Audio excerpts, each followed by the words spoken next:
Lovely. Let's get one thing straight first off. Do you like the outfit? No. Yes. One no, you can fuck off. Thank you very much. Yes, no, this is for a fancy dress. I'll take questions at the end, and by the end, I mean shut up. Good,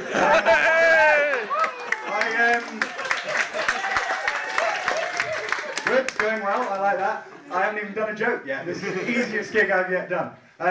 Yes, no, this is for a fancy dress party that I'm going to in a couple of weeks' time. The theme is pirates. But, I thought I'd go like this as an investment banker. So that will go quite well, I think.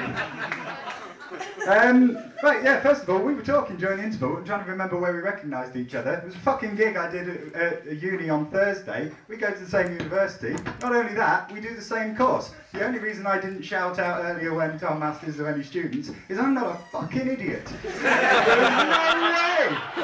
way I was going to say that I was a student in front of a comedian. What were you doing? You sat right at the front. Reckless mistake. Is that creative writing? What's the most exciting thing you've ever written? Currently writing Festina. It's got lots of S's in that, hasn't it? I wrote Festina, yes, that's true. But do you want to know what the most exciting thing I wrote is? Well, it would be a toss-up between the 84,500 words of a novel I'm working on or a poem called Operation, which is based on the game, right? In which the first stanza of that poem goes roughly along the lines of, my gran needed an operation and I'd played numerous games, so to her great surprise one day I hooked her up to the mains. I won't do the whole poem, but the short version of it is that basically within the space of 6 stanzas, I brushed her with the tweezers and she's dead. So, I think that's going to go quite well. I got an A in that, it was fucking brilliant. Right, I have to say, ladies and gentlemen, I will be looking at the notes on my hand this evening. That is because my memory is so poor, I would just forget it otherwise.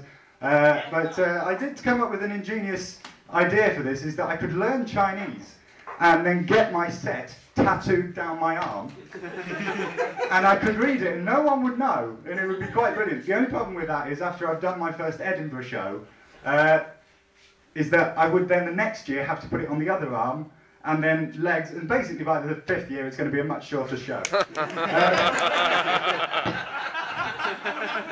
Much smaller writing. Yes, I'm very excited that you're laughing this much so far, ladies and gentlemen, because I did once swear that I would never do another gig in Harborough, because the last 2 I've done, the audience has just stared at me, much like that man has done for every act so far, with a look on their face going, is this how you get your kicks, Tom? Frankly, you should be ashamed of yourself. But you lot laughed at somebody confusing an anal sex with a tit wank earlier, so I think we're fine this evening.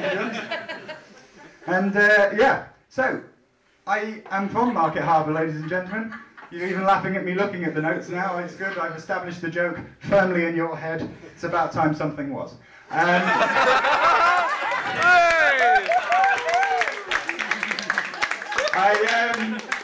am actually from Market Harbour, ladies and gentlemen. I've been to all 3 of the schools that I had to go to here. I then not only went to Robert Smythe, but also then left and got a fucking job there, because I'm just that mental, ladies and gentlemen. I worked as a learning support assistant for a year. It was a job that I never thought I was going to get. I don't fit the stereotype of that role. Every other person in that department is a middle-aged woman. I, at the time, was a 19-year-old guy with a handful of mediocre A-levels. And 2 of the other candidates had degrees, but fuck it, I got the job anyway, so... And that would be mainly because of this question that I got asked in the interview. They said to me, now Tom, obviously, if you got the job, you'd be a very young member of staff. What would happen, what would you do if any of the female students took a shine to you? And I said, well, that hasn't happened at any of the time that I've been here in the last 4 years. I'd be surprised if it happens now.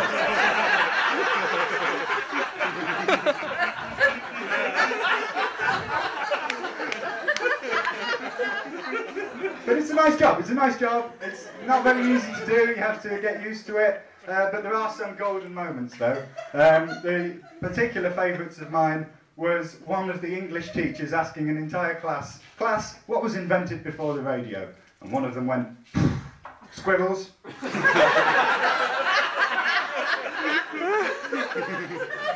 Can't argue with that logic, can you? These are supposed to be low ability students. Fucking dead on there. Oh dear. Yeah, so what's happened recently? Well, I went to university at Northampton, ladies and gentlemen. Northampton, an interesting town, the only town I'm aware of with a Brazilian restaurant. Apparently all the food comes in really thin strips. On the bright side, you never get a hair in it though. Good, I'm glad you've gone with that because I've been worried about that joke for a while. Lovely, yes. So, what else have I done? I've joined a basketball team because, as you may have noticed, I am larger than most people.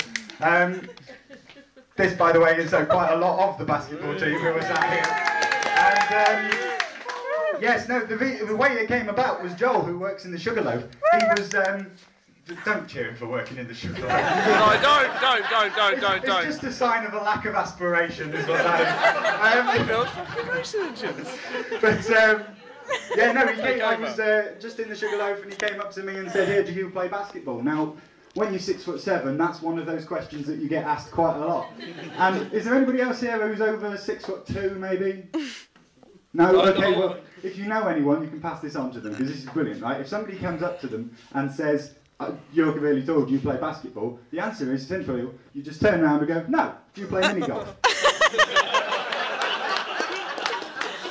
Which is exactly what I said to Joel, and then he went, no, I've got a team. I was like, oh! Because that's never happened, I didn't expect that at all. So now I play basketball, it's quite exciting, and the only problem with it that I've noticed so far is that because I'm not very good yet, because I've only just got into it, you know, so I only dribble with my right hand at the minute. And as a result, the muscles in this arm have significantly increased by comparison to this one, and that's the story I'm sticking with.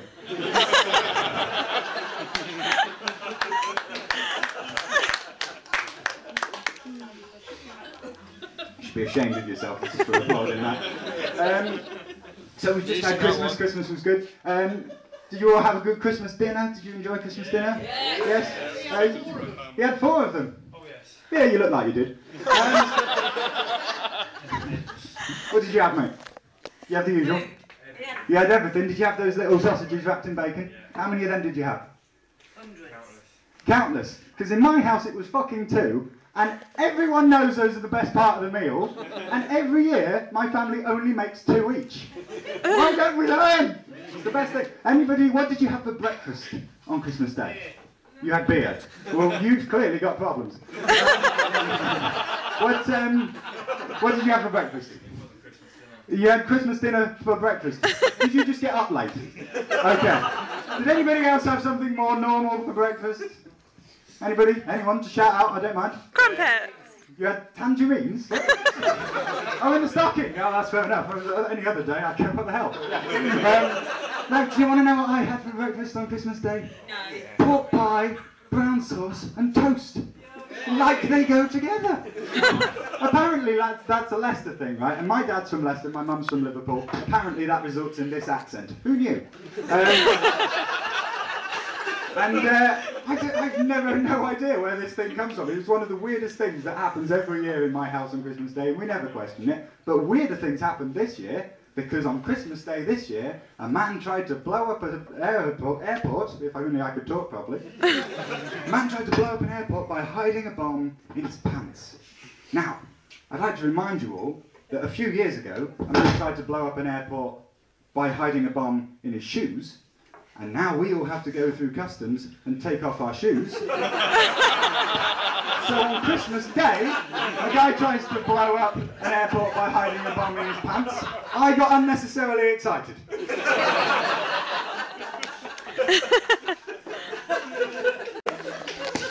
I have unreasonable expectations of customs, apparently. Yeah, but speaking of things trying to get blown up, how many of you remember back in 2007 the great bomb scare of Market Harborough? Oh, yeah. Nobody! Yes, you do. There was a bomb in Tesco, but there wasn't! Oh! Everything happens in Harborough, doesn't it? Oh my word. I have to say, the most exciting thing about that was that I just thought, because it was only a couple of weeks after the Glasgow bomb had happened, so I thought, oh yes, well the terrorists have got it right. They're going for all those major cities in the Western world, New York, London, Glasgow, fucking Market Harborough! Yeah, we're on that now!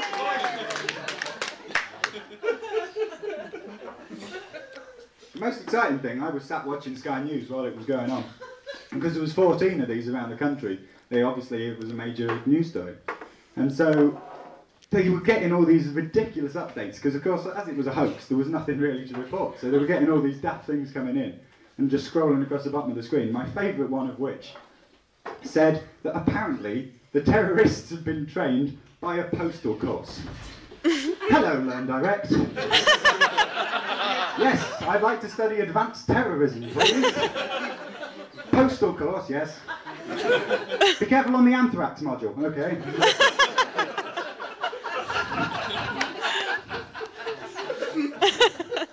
But, yes, no, a friend of mine worked in Wilkinson's. They cleared that place out. And we all know, I'm assuming most of you here are familiar with where Wilkinson's is relative to Tesco's in the town. It's about 800 metres, isn't it, in a straight line, with buildings in the way. Yeah? Yeah. Now, about 50 metres, without buildings in a way, is the old people's home. Which, to the best of my knowledge, they didn't evacuate. What? What kind of logic goes, save the pick and mix? What about the old people? Fuck them, they've lived through 2 wars! They've had their time, they're used to this! It has to be said, I don't know what kind of idiot tries to bomb a Tesco, because there's nothing in there that explodes. Wilkinson's is the place to go, because they've got paint, aerosols, pick and mix which is covered in sugar, that'll go up fairly well. The nicest thing about it, though, I thought, on the whole evening, was that, of course, because they'd evacuated the town, they put police tape out. Where was the last open building on the high street? The fucking Sugarloaf! Yay! What is it about people in Britain that hear the news, oh my god, there's a bomb in Tesco's? Really? Let's go to the Sugarloaf. We need to get to the pub. I need to be with more people nearer the bomb. And the weird thing is, my mum gets more concerned about me going into university when it's snowing than she did about me going to the pub when there was a bomb in the town. How much are we scared of snow in this country? 3 days and we were like, okay, I'm fucking bored now. It turns out I like my job. 1 day was alright. Move it on now, come on. We're not built for this, we're not Canada. Now, in all seriousness, ladies and gentlemen, there are 2 things I'd like to say before I go. One, there is another act coming on straight after me, so don't all piss off to the bar or the toilet this time. And number 2, in all seriousness now, we've all had a laugh tonight, but I'd like to just point out that I have a website, and I'm trying to get to the top of Google. So if you could all go home, and if you could type in www.tomyoungcomedy.co.uk and then click around my website for a little bit, then I'll get to the top of Google and that'll be very much appreciated. And beyond that, thank you for listening. Not many people will end on abject silence in a comedy gig. But I fucking will. It's been lovely to be here, ladies and gentlemen.